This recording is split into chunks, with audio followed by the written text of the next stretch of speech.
အားလုံးပဲမင်္ဂလာပါရှင်ဒီနေ့တော့ကျမတို့ချက်သားပလာတာလေးချက်စားဖြစ်ပါတယ်ညစာလို့ပေါ့နော်ထမင်းဟင်းလေးရွေးမစားချင်ဘူးဒါကြောင့်မို့လို့ဂေါ်ဘီပရေးရေးလေးလှီထားတယ်ပူစီနန်လှီထားတယ်ပြီးတော့ကျမတို့ကျွတ်တော်အဖြူကိုပေါ့နော်ကျွတ်တော်အနီကိုပလှီးပြီးတော့အစင်သိန်းလေးတုတ်ခန့်လေးအတွက်လှုပ်ထားပါတယ်ရှင်ဟိုတိတ်ပြီးတော့လည်းခက်ခက်မဟုတ်ဘူးနော်ကိုယ်အိမ်ရှိတာလေးနဲ့ပဲဒါကတော့ကလပဲကိုကျမတို့တနေ့နဲ့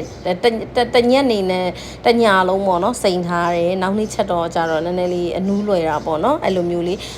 အစောပိုင်းမှာလှုပ်ထားတာကတော့အရေးတောက်ကလေးပေါ့နော်ဟိုဟင်းချိုအရေးလေးဖြစ်ဟိုခြေထောက်လေးတွေခေါင်းလေးတွေကိုကျမတို့ပြုတ်နေရဖြစ်ပါတယ်ကဲခုနပြုတ်ထားတဲ့ကလပဲလေးတွေရပြီဆိုရင်ကျမတို့ကြိတ်ပါတယ်ဒါကတော့ကျမတို့အရသာနှက်ထားတဲ့အသားတွေယူထားတာပေါ့နော်အာလူကကြတော့ကျမတို့နည်းနည်းလေးပြုတ်တယ်အခွန်နှွာတယ်ပြီးရောကျမတို့အပေါ်ရန်ကုန်လေးနည်းနည်းလေးတင်းသွားအောင်စီဘူးထိုးပါတယ်ဒါကတော့ကြက်သားစားချက်ဖို့အတွက်ကိုအရေးဟိုပေါ့နော်ပဲရီချက်ဖို့အတွက်ကိုကျမတို့ကြက်သွန်ဖြူနီချင်းကရဘွေးရွက်เนาะပြီးတော့နန်းစီဖာလာစီเนาะအဲ့ဒါပြီးလို့ရှင်ဘာတွေလဲအစိမ်းမှုတ်စနွင်းမှုတ်ကျမတို့မဆလာပေါ့နော်စသဖြင့်ကျမတို့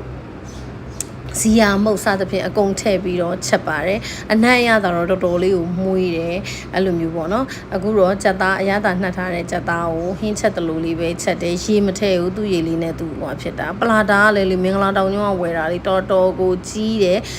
ကျမအမျိုးသားဆိုအစားကြီးတယ်နော်နှစ်ချက်ပဲစားနိုင်တယ်ကျမဆိုတစ်ချက်ကိုတော်တော်လေးကိုစားယူလိုက်ရတယ်ဒါကတော့ကြက်သားလေးချက်ပြီးပြီအဲ့တော့ကျမတို့ခုနတုန်းကကြိတ်ထားတဲ့ဟိုပေါ့နော်ပဲတွေထည့်မယ်ပြီးတော့စီးတဲ့ရေပေါ့နော်ရေထက်ထည့်မယ်အဲ့လိုမျိုးနဲ့ကြက်သားဟင်းအနှံ့လဲ special မှုဟင်းချိုကလည်းရပြီကျမတို့ခုနကတော့ပဲတဲ့ထည့်တုံးမဲ့ဥစ္စာတွေလည်းအကုန်လုံးအစင်သင်ဖြစ်နေပါပြီ